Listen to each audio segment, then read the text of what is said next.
बोले शंकर भगवान की, बोले मैया पार्वती की।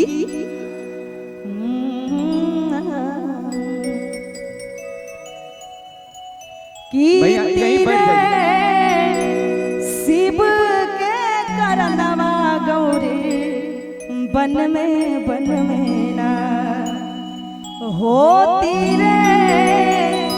शिव के करनवा गौरी बन में ना। कहते हैं कि गौरी का जब से शादी हुआ है ना शंकर भगवान से, तो वन में ही रखे हैं, कभी महल अटारी में नहीं रखे। उनका सपना भी पूरा नहीं हो पाया। और कौन भाव में सखी एवं सहेली गाती है भैया कि तीरे शिव के करनवा गौरी बन में ना होती रे। शिव के करनवा गौरी बन में ना। एक मीठी मीठी ताली हो जाए इधर से। जय हो, क्या बात है।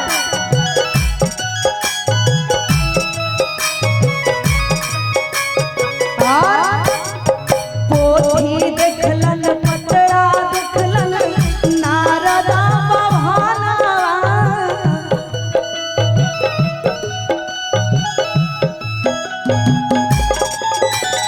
पोथी देखलन पतरा देखलन नारदा भवानवा। गौरी दैत्य मेलाना, गौरी दैत्य मेलाना। बूढ़ावा सगनवा गौरी बन में ना होती रे। शिव के करनवा गौरी बन में ना। हे तेरे शिव के करनवा गौरी बन में ना। क्या बात है। ओहो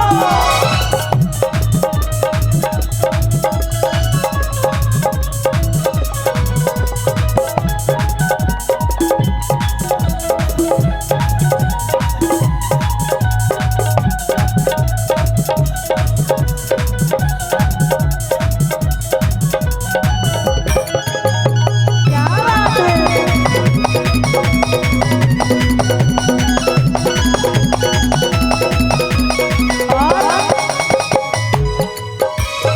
अन्ने तिजलन पान तिजलन श्यामला मोहना।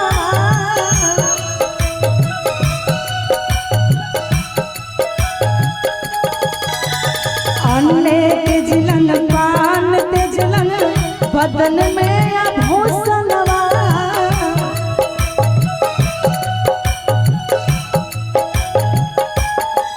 आज